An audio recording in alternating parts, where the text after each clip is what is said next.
po kanina nalulungkot ako sapagkat wala dito si Yusek Cabral. Alam po ba ninyo na si Yusek Cabral ay nag-text kay Senator Soto?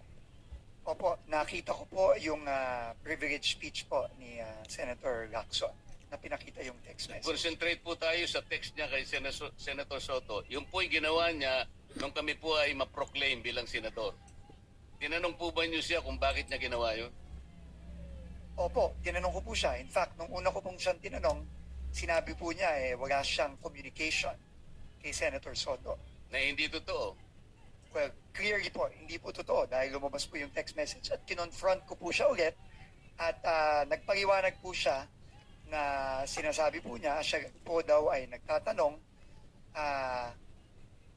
kung meron pong priority project ang opisina ng senador, which is clearly hindi consistent po dun sa unang sinabi niya sa akin. Sinabi nga po ng ating chairman sa kanyang privilege speech, Yusek Cabral was lying to her teeth. Totoo naman eh. Bakit po niya ginawa yun? Siguro po, meron po siyang tinatago, Mr. Chairman. Hindi lamang po yun. Nagpresenta siya, gusto niya sigurong masiyahan si Senator Soto sa pag-aakala niya noon, Senator Soto kasi is a contender for Senate President. Tinanong niyo ba siya kung si Senator Soto lang ang tinext niya? Sabi niya, sana makita ko yung priority niyo, 500 million for now. Ibig sabihin, may trans pa yun eh. Alam po ba niyo kung meron pa siyang tinext na ibang senador sa ganun ding pamamaraan? Wala na po siyang sinabi sa akin gano'n, Mr. Chairman. Naniwala naman kayo na wala na siyang sinabi? Siguro ho, mahirap pong maniwala kung yung una ko Dapat parang sana tanong. po bago niyo inallow siya na mag-resign, ay talagang pinagtatanong, dito po kasi nakasentro yung sinasabi ko sa inyong talamak at bulok na sistema ng DPWH. Hindi po siya dapat makalampas doon eh.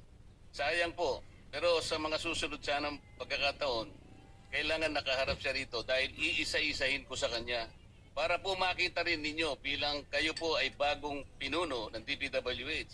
Mamimislead po kayo sa napakaraming pagkakataon. Katulad lang po yung sinasabi ni Senator Amy kanina doon sa mga flagship projects, foreign assisted projects. Deliberately po niyang binabawasan yun eh. Nilalagay pa niyo sa convergence. Alam po ba niyo yung mga convergence projects ng DPWH? Opo, Mr. Chairman. Ano-ano po yun? Ito po yung mga proyektong katuwang ng DPWH ang iba't ibang ahensya Katulad po ng ano? ng tourism, ng DOTR, ng agriculture, Katuparan, DOTR, TRIP, DOT, Roll It, DTI, DTI. TICAS, PNP, DND. Opo. Dito po nalalagay. Ano po ibig sabihin ng SSP? Hindi pa ho ako familiar sa SSP. Di rin kayo familiar sa CSSP, Hindi din po. STO. Hindi po. Yun nga po eh. Kailangan, hindi ko po alam ko naman fast learner kayo, pero kailangan magmadali tayo. Napakarami po nitong sistemang ito, dito po sila nagkakanlong.